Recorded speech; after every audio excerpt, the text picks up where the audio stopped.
Did you know your success in life isn't just about how smart you are? Imagine having a secret tool that not only helps you handle stress, build better relationships, and even boost your career, but also unlocks the power to truly master your emotions. It's not IQ, it's EQ, emotional intelligence. Curious about how this hidden superpower can change your life? Let's dive in.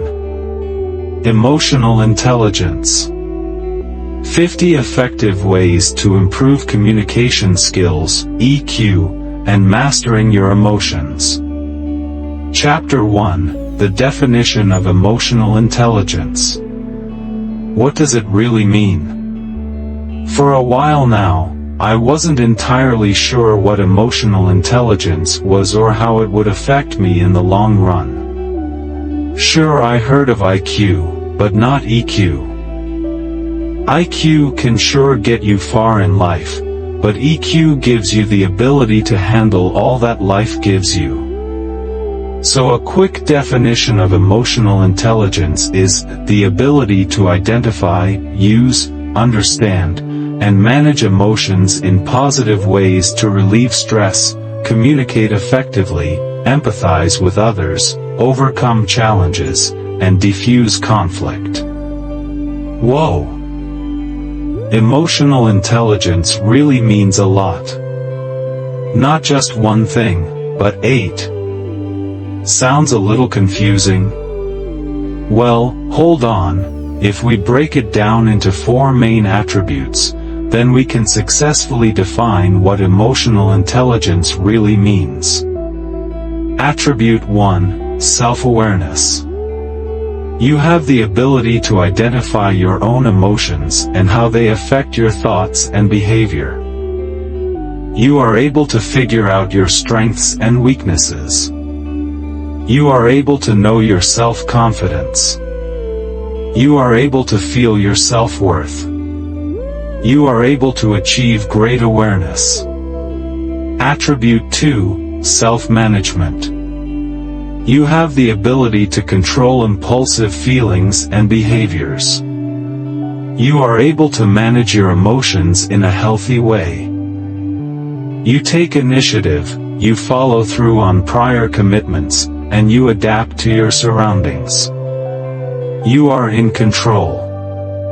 You don't allow yourself to become too preoccupied with other things. Attribute 3. Social awareness.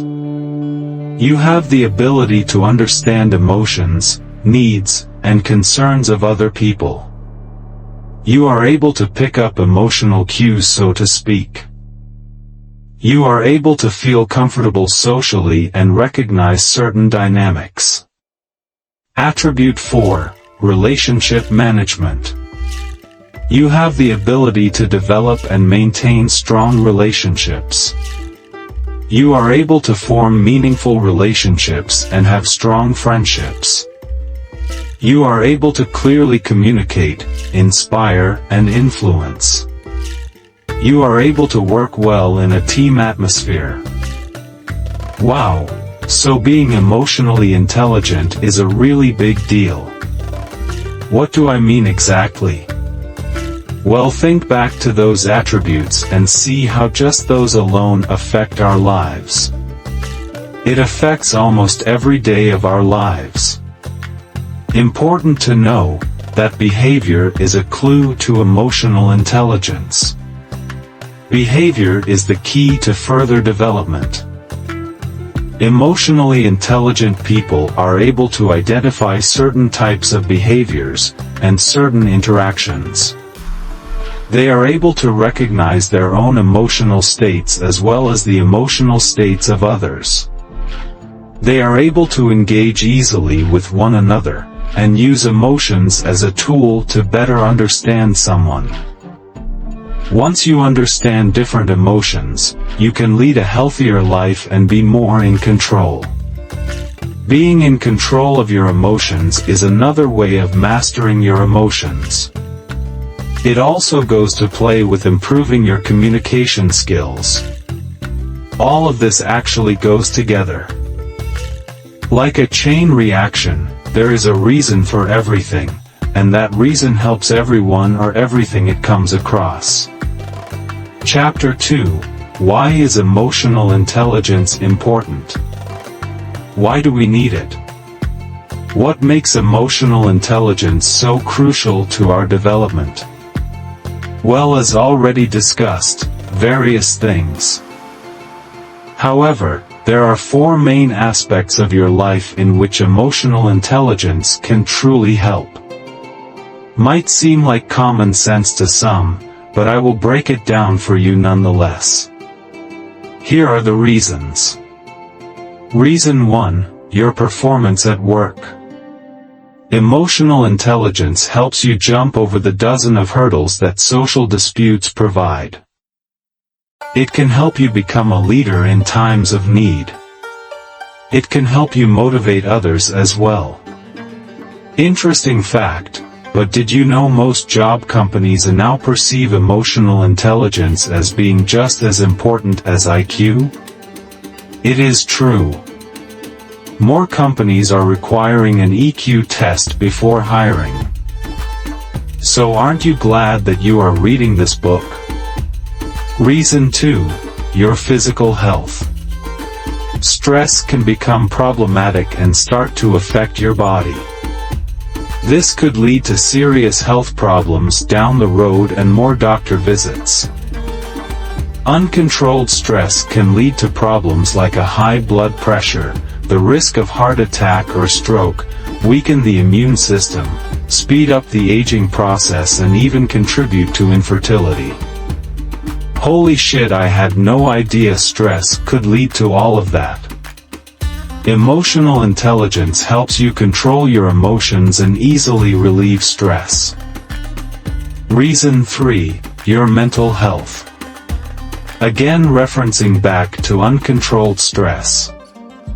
Uncontrolled stress can do a real number on your mental health. It makes you prone to depression, makes you vulnerable, and even can increase your mood swings. With emotional intelligence, you are able to understand and manage your emotions. You are able to form meaningful relationships and be with other people. Sometimes when stress affects your mental health, you are unable to form a strong relationship, and this can leave you feeling secluded and isolated. Reason 4: your relationship. If you can express your emotions, then your partner will know how you feel. You will be able to express better how you feel and understand what others are feeling as well. This allows you to communicate more successfully and form stronger relationships. Wow, all of those reasons make plenty of sense to me.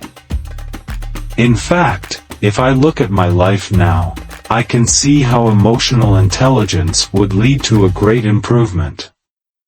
There is so much that could be done. Hopefully after reading this book, you are able to make those much-needed improvements. Chapter 3: Examples of ways to improve your communication skills. Let's be confident. So we discussed what emotional intelligence is and what it means for you. You can easily see how communication skills are a part of emotional intelligence. You need to be able to communicate to yourself and to others to be emotionally intelligent. So in this section, we are going to discuss various ways to improve your communication skills. 50 examples will be presented to you. I hope at least one of them or more will interest you. Let us begin. 1. Be aware of your body language. Don't have your arms crossed or look down at your feet. If you say, you are open to discussion but have your arms crossed, isn't that sending the wrong message? So while you need to be aware of your own body language, don't forget to observe others' body language as well. Their nonverbal cues could very well reveal how they are truly feeling. 2. Get rid of redundant conversation fillers. Try not to use and like.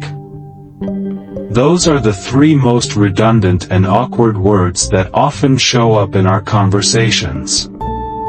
These redundancies don't help improve our conversation, but most likely decreases the value. You want to appear more confident and be more persuasive. Try not to leave awkward silences and pauses. These are good tips for when you are giving a formal speech as well. 3. Master small talk. It helps if you have a plan. Think of certain topics that you know people would be susceptible to. You can then turn your small talk into a conversation. It is always better to be prepared. 4. Tell a story. If you are giving a formal speech, try including a story in the beginning. Stories make people want to listen and make people feel more comfortable.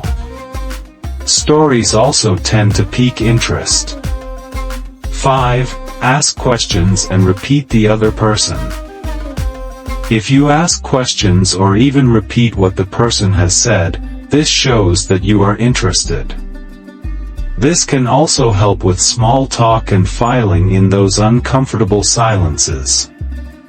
6. Take away the distractions. Don't use your phone when someone is talking to you. It is just rude. Put away all of the technological distractions that are taunting you. And I mean everything. 7. Modify your message to your audience. Use a different style of talking if you are speaking with a coworker or your friends.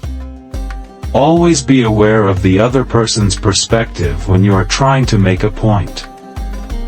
8. Be brief yet specific. Always be concise and clear when you are talking to someone about something. You also want to be correct, logical, complete, and polite. You don't want them to think you don't know what you are doing. 9. Increase your empathy. Develop more empathy so you can better understand what others are going through. It even helps you listen more, once you are able to put yourself in the other person's shoes. 10. Listen. Now I mean to really listen. Make sure you are paying attention, and let the other person talk without too many interruptions. Listen with your ears and your heart. 11. Value yourself and your opinions. Make sure you are passionate about something. Make sure you know that your opinion matters and is just as important as anyone else's. This also helps boost your confidence. You need to know that you matter, so what you have to say also matters. 12. Know your needs and wants. You need to learn how to express them without trespassing on the rights of others. Everyone matters in this life. 13. Express negative thoughts in a positive way. Never let negativity cloud your judgment. Always find the positive approach. 14. Receive feedback positively. Make sure you have your emotions in check and are able to be critiqued.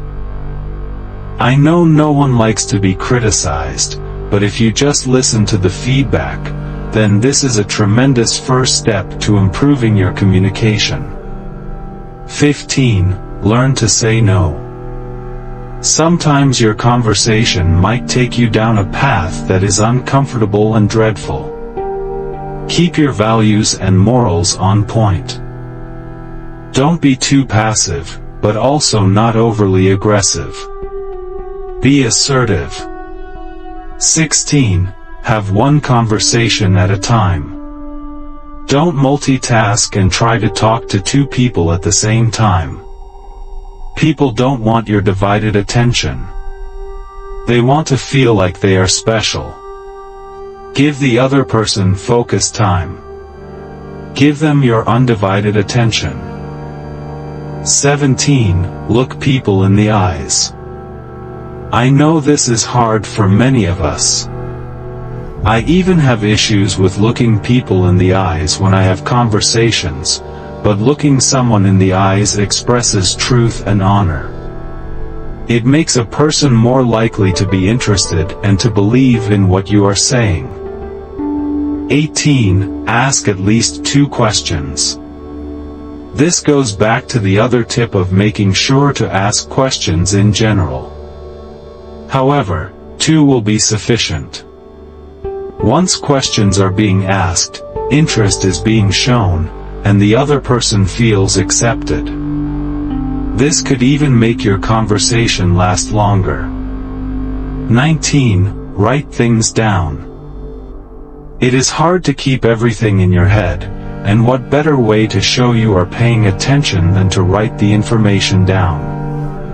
This is essential especially during a work situation, in which you are in a meeting. 20. Read and respond to the entire email. This tip is specifically for email, but how many of us use email every day?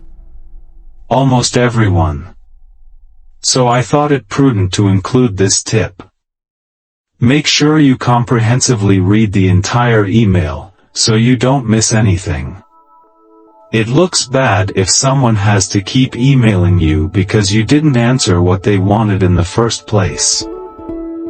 So double-check yourself. 21. Assume best intentions. This can be used for email or through text.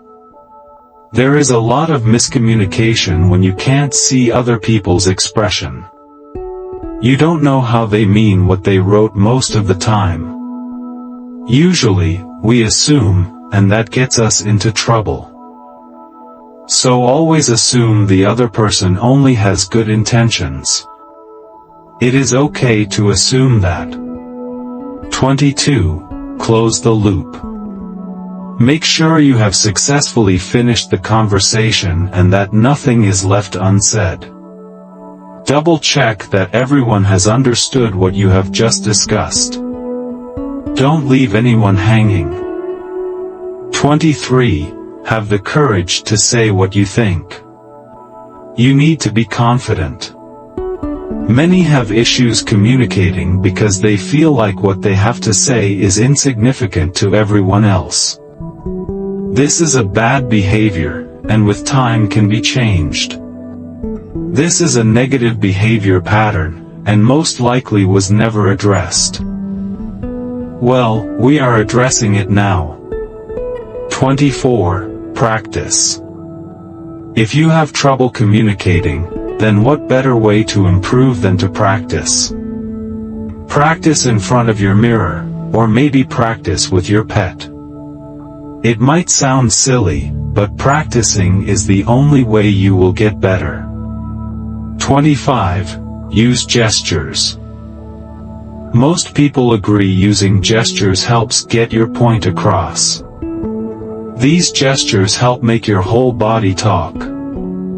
Now don't use tons of gestures, as that will distract your audience.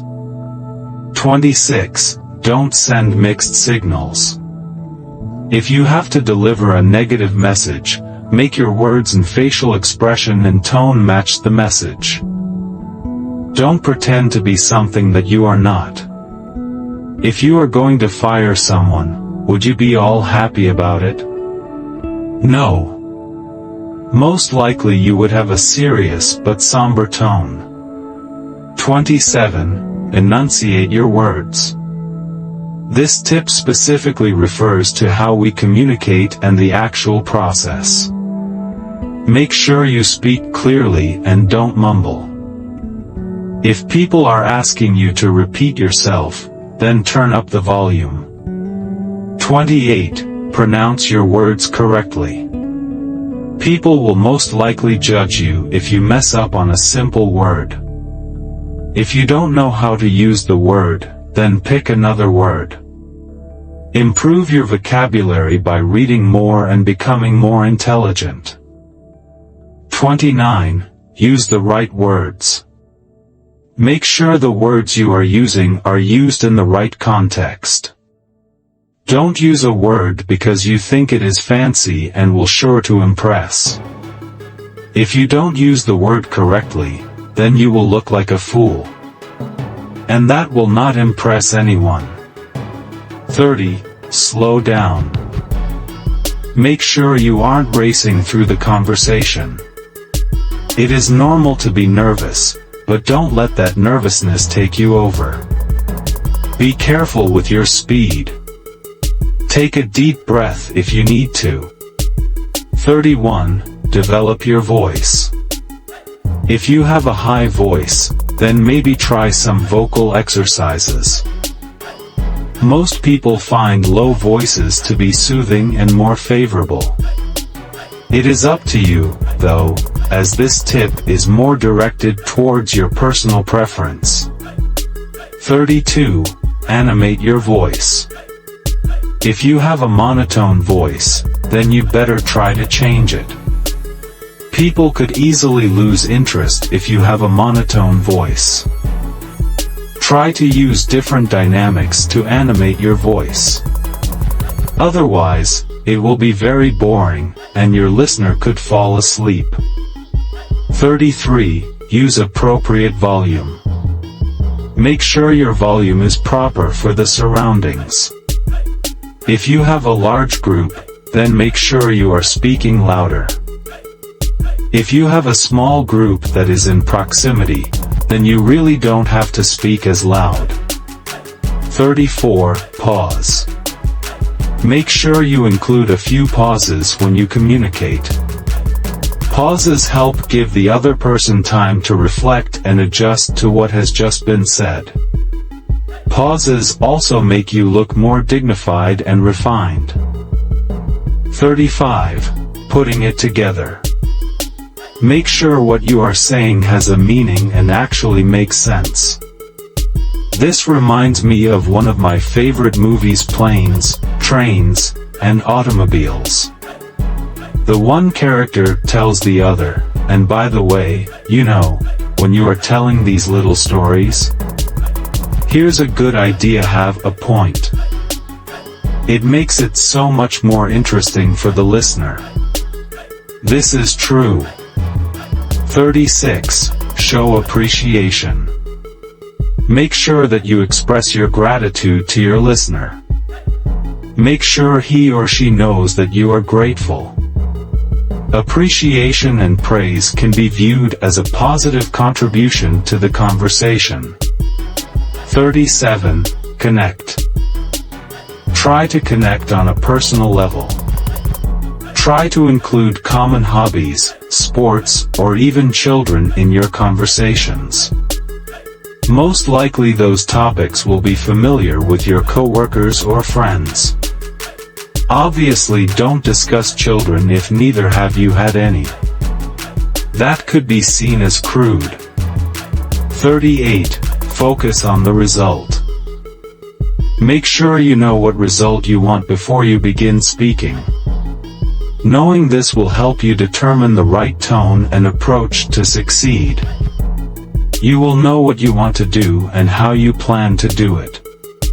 39. Don't finish other people's sentences. If you are doing this, then you are disempowering the other person. You are taking control of the conversation, and this could be seen as rude or unprofessional. Let them talk, and you will have your chance. 40. Paraphrase. If someone asks you something, then you can always paraphrase the response. Include what they have said, so to show your interest and commitment to the conversation. This is also very helpful for big speeches in the workplace or wherever. 41. Give yourself time to think. If you start to freeze up or don't know what to say, then simply stop and think. This shows you are reflecting on what you has just said and are waiting for a bit to continue. This also gives time for your listener to participate and maybe ask questions. 42. Identify your issues. If you know upfront what you are struggling with, then finding a solution can be easier. Open yourself up to the possibilities. 43. End the conversation with a bang. Sometimes people are unsure of how to finish the conversation and say bye. If you are running out of things to say, then you can simply say, "Let's have lunch together soon." You are initiating another meeting, and allowing more communication to take place. 44. Try giving a compliment. If you give others compliments, then you begin to feel more comfortable with yourself. You also make the other person feel special and relaxed. Giving compliments can boost the other person's confidence as well as your own. 45. Try to be assertive with your communication.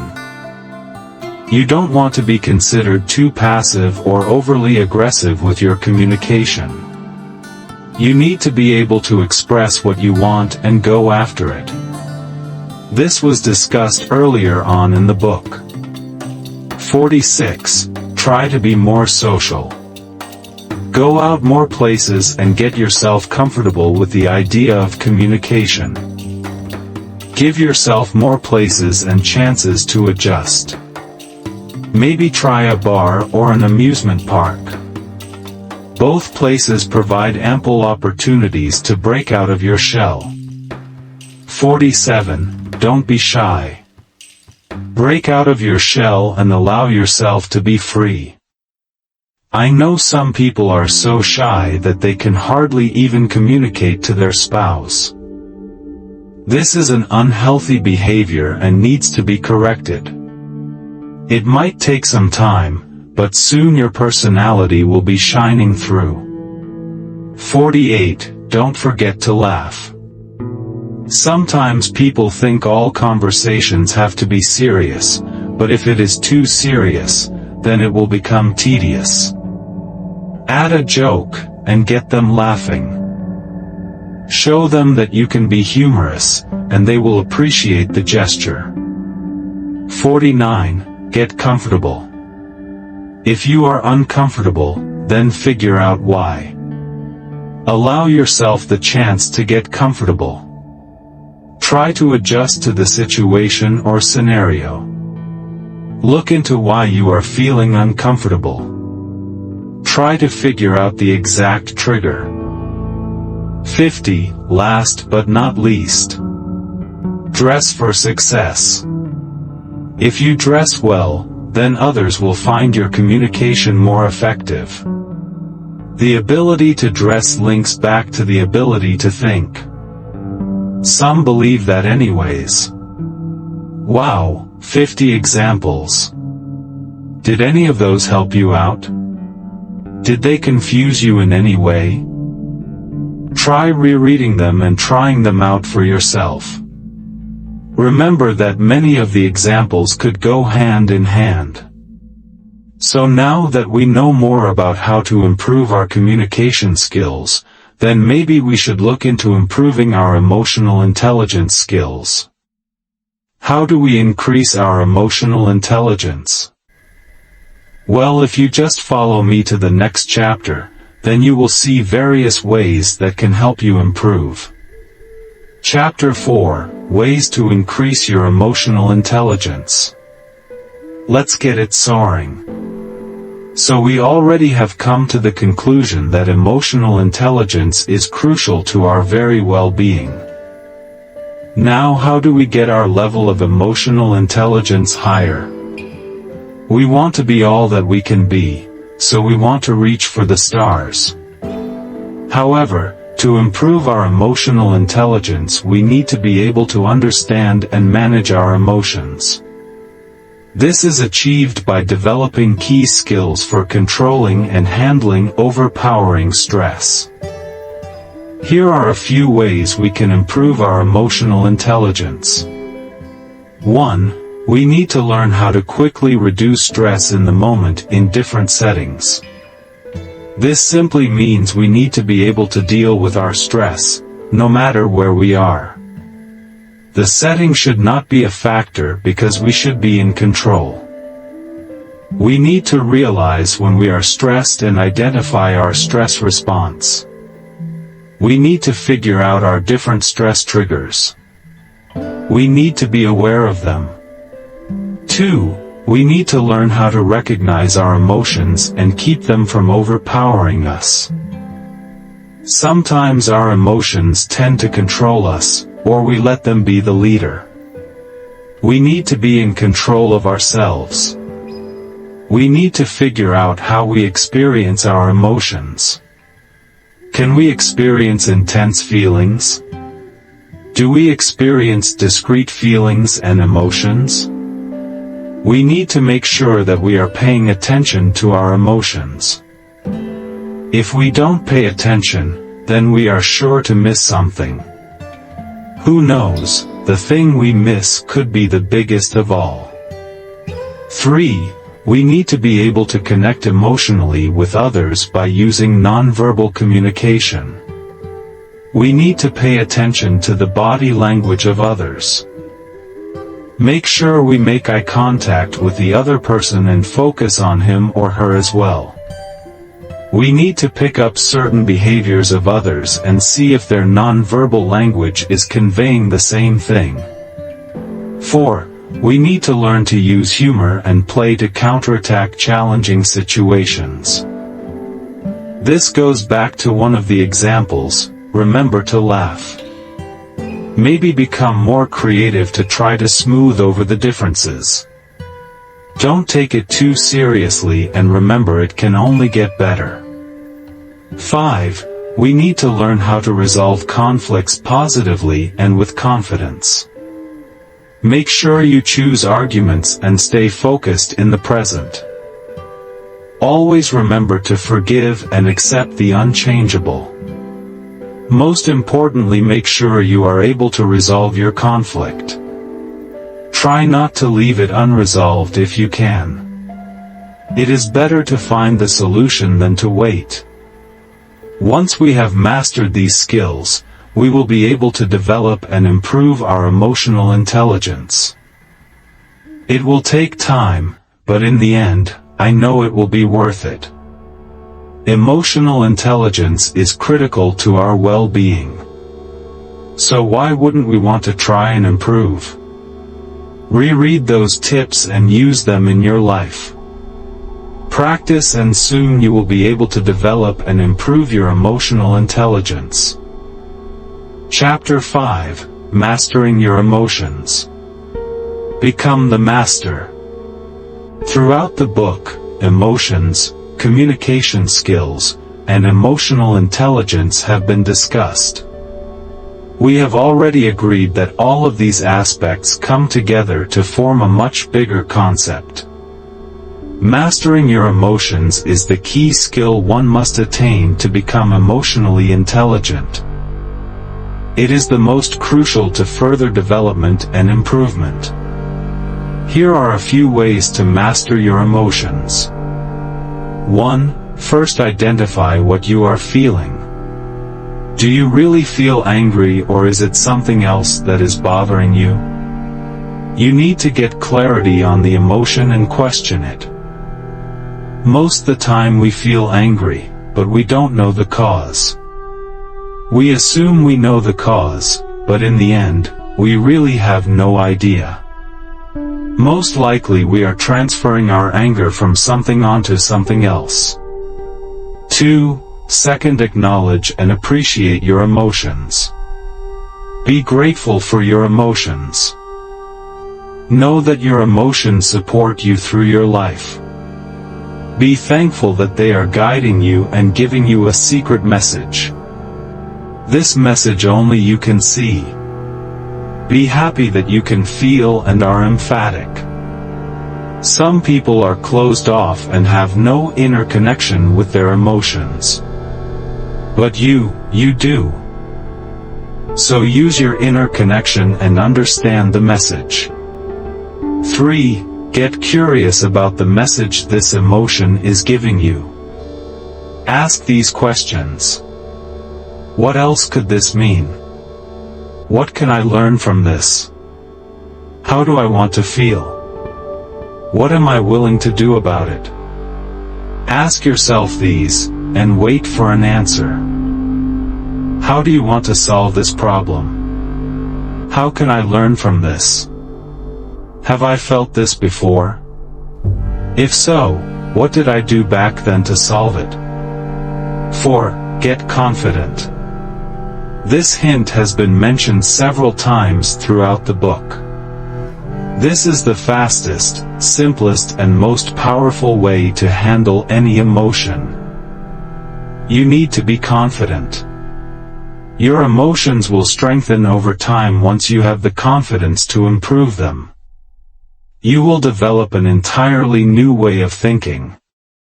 5. Accept that you can handle this not only today but in the future as well. Remember how you handled this type of situation before and repeat the action. Try to change your perception and know that you can do it. Know that you are not giving up or backing down. Know that you are a warrior. Know you can do anything you put your mind to. 6. Get excited and take action. Take some action and control your emotions. Remember, it is important to take care of the emotion when it first starts, and not when it has tripled in size. If you leave the emotion unattended, then soon you will be fighting a huge monster, instead of a little one. If you cannot master your emotions, then you will feel discomfort, hesitation, and even unwillingness to try things. It is best to start now. It doesn't matter the age. You can improve yourself and develop your emotional intelligence. Important to note, examples and tips come from various websites. Project Lefemistery, Com, Life Hacker, Com, Help Guide, org, and many more prove to be essential to my research. Check them out for even more information. Chapter 6, Ways to a Happy Life. Let's be happy. Everyone wants to be happy, so this chapter is common sense, but also crucial to our discussion. The previous chapters explained aspects and concepts that can improve and help develop our communication skills and emotional intelligence. Pretty much once those aspects of our life are improved, then we are closer to being truly happy. Once we have real control of our emotions and our life in general, then everything else falls into place. So what are we waiting for? Don't you want to be happy? Of course, you do. Here are a few extra tips on how to regain and keep your happiness. These tips, of course, also correlate with emotions and communication. 1. Be confident. Perhaps this tip has been oversaid, but it is crucial to our development. If you are confident with yourself, then you will be happy with the choices and decisions you make. So be confident. 2. Be mindful. Be aware of your emotions and know how they are affecting you. Once you are aware of this, then being happy is just a step away. Be mindful of others as well. 3. Look for the positive in your experiences. Instead of expressing negative emotions, make sure you are trying to be positive. Don't let negativity cloud your judgment. 4. Practice gratitude. If you practice gratitude and show your appreciation, then you will feel better. You will feel accomplished and respected. You will know others respect and care for you as well. 5. Visualize your best self. Try visualizing what the future you would look like, and how you can achieve those goals. Most people feel happier once they have a picture in their head of where they want to be in their lives. 6. Show yourself self-compassion. Don't be so hard on yourself. If you are always beating yourself up, then you will surely be more negative than positive. Learn to manage your stress and not to take it out on yourself or others. Show yourself the same kindness that you show others. There are many more ways one can achieve happiness, but hopefully, those gave you some insight. Those tips were directed towards more emotional and mental ways of achieving happiness. Happiness, in general, is up for debate. Some people don't even realize when they are happy or what happiness even means to them anymore. These people are lost and not in control. These people do not have a strong emotional intelligence capability and need much needed improvements. You want to feel in control, confident and master your emotions. You want to be able to flawlessly communicate and to feel accepted in your surroundings. You want to be aware of the unknown and the inevitable. You need to have a third eye, so to speak. You have the power within you. The power has always been there, you just need to find it. I hope this book was able to help you on your journey of self-awakening and acceptance. I expect this book was able to teach you how to master your emotions and to improve your communication skills. Hopefully, this book was able to build up your confidence and make you a stronger person. I hope this book was able to give you insight into the concept and meaning of emotional intelligence, and now you feel confident in your abilities and are able to succeed. I hope this book was able to help you develop and improve your communication skills. I hope this book was able to help you develop emotional intelligence and better understand the concept of it. Hopefully, the examples in the book were helpful, useful, and easy to use. I hope this book helped you feel more in control and happier in the long run. I hope this book was able to prepare you for the next step in the journey. The next step is to practice. Use those examples and make them your own. If you never try, then nothing will ever change. You need to try, take that first step and be prepared for the solution. Mastering your emotions can be a challenge, but I know you can succeed. I believe in you. You will be successful, and feel more accomplished. You will become more observant, appreciative and stress-free. Thank you and good luck.